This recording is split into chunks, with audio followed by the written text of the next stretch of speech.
జడ్జిలు ఎంతమంది మారారు ఈ 5,000 రోజుల్లో? నీకు సంబంధించిన నీ ట్రయల్ కోర్టు జడ్జిలు ఎంతమంది మారారు ఈ 5,000 రోజుల్లో? ఏం జరుగుతుందని అడుగుతున్నాం. నువ్వు మొగోడువైతే రా, కోర్టుకు పో, ఏ వాయిదా అడగను, నాకొద్దు, వాయిదాలు వద్దు.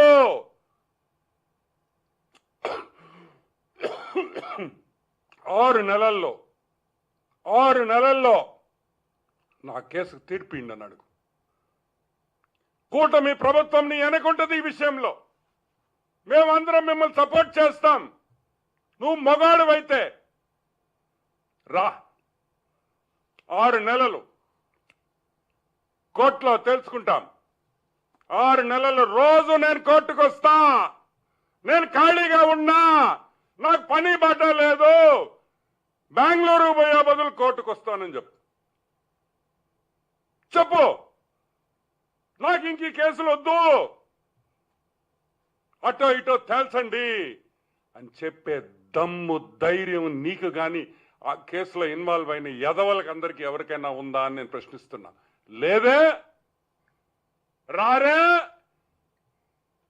భయము, మళ్ళీ మీరు మా గురించి మాట్లాడతారు, మళ్ళీ మమ్మల్ని తిడతా ఉంటారు. కానీ మేమింటా కూర్చోవాలా? నో. ఈరోజు నేను చెప్తున్నా, చంద్రబాబు నాయుడు గారి గురించి కానీ లోకేష్ బాబు గురించి కానీ మాట్లాడే పని అయితే ఫస్ట్ నీ కేసులు తెగదింపు చేసుకొని రా, కోర్టుకు పో. దమ్మున్న మగాడి అంటావు కదా, పో కోర్టుకి.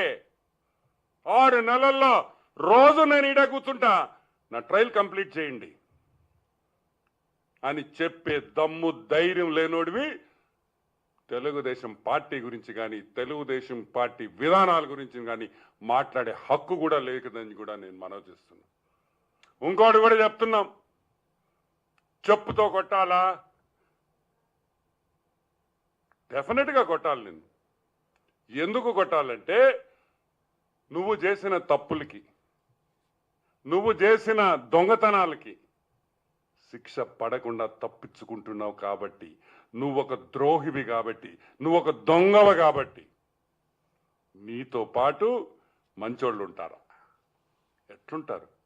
నీ సీఎంఓ, నువ్వు సీఎంగా ఉన్నప్పుడు సీఎంఓలో ఉండే వాళ్ళందరూ దొంగలే,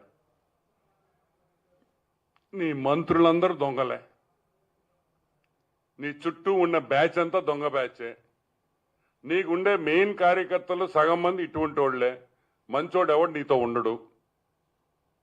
కాబట్టి జగన్మోహన్ రెడ్డి చంద్రబాబు నాయుడు గారికి క్షమాపణ చెప్పాలి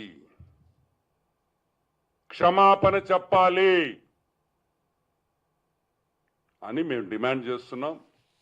మాటలు